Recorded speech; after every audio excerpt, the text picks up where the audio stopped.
In this episode, we'll focus on one of the most important structural nodes in spaces: list. Unlike a generator, a list does not create content on its own.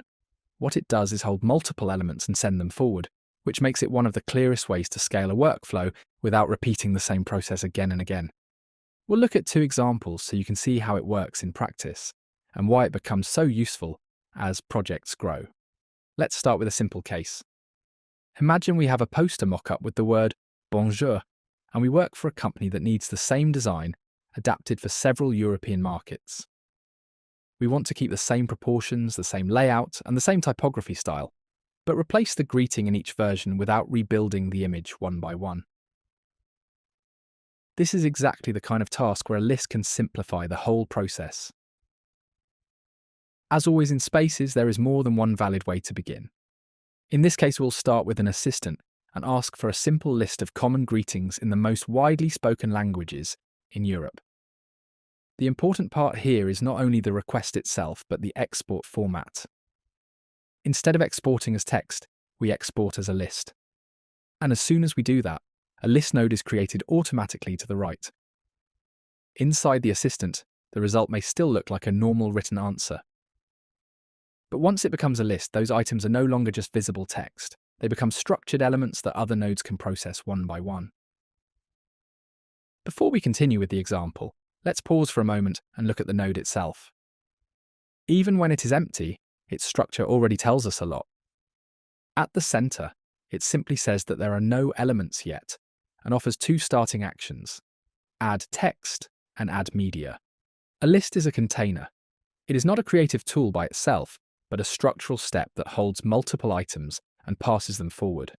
If you look at its ports, you can understand even more. A list can receive and output different types of content, including text, images, video, audio, and SVGs. So even though we're starting here with a text example, this structure is much broader than that. It can sit in many parts of a workflow and help you gather several elements of the same type, so another node can work through them as a set. Now let's return to our greeting example. At the bottom of the list, you'll notice a small drop-down with two options: keep items and replace items. This controls what happens if the list receives new results later. If it is set to keep items, new entries are added to the ones already there. If it is set to replace items, the old list is cleared and the new one takes its place. In this case, the list was created from text, so its output is also text. We add an image generator and connect two things to it: the text output from the list and the image input from our poster mockup. At this point, the image generator is no longer thinking in terms of a single result.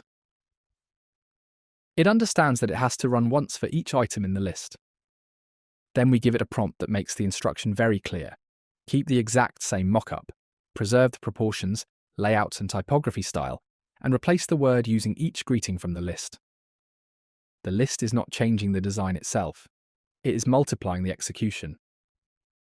One design goes in, many text items move through it, and the system produces many matching versions without rebuilding the workflow each time.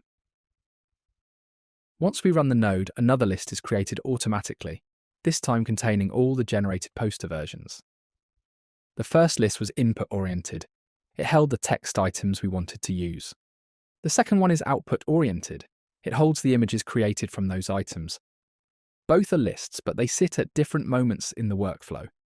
And unlike the grid behavior we saw in variations, each image here is its own separate generation, so every result keeps its full individual size. From there, we can pull out whichever one we need, place it on the board, and continue working from that version. So in this first example, the list turns one design task into a repeatable multilingual system. Now let's look at a second case.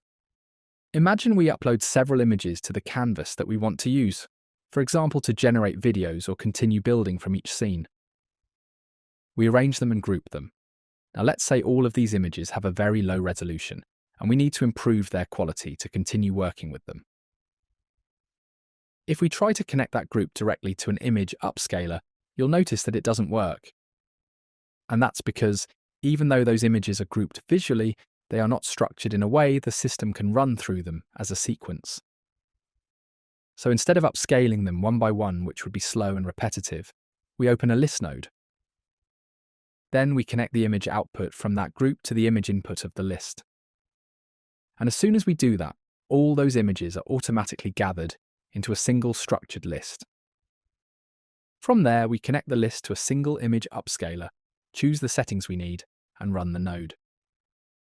This time, instead of repeating the same action manually, the system runs the upscale once for each image in the list. And the result is a new list containing all of those images, now with the correct resolution. This is why list matters so much in Spaces. It doesn't generate or transform content on its own, it makes workflows scalable. It turns one execution into many, keeps everything organized, and lets the system move forward without repeating the same steps. With these examples, you can see how it helps scale text, images, or any other media inside a workflow. We'll keep building on this in the next episodes. See you there.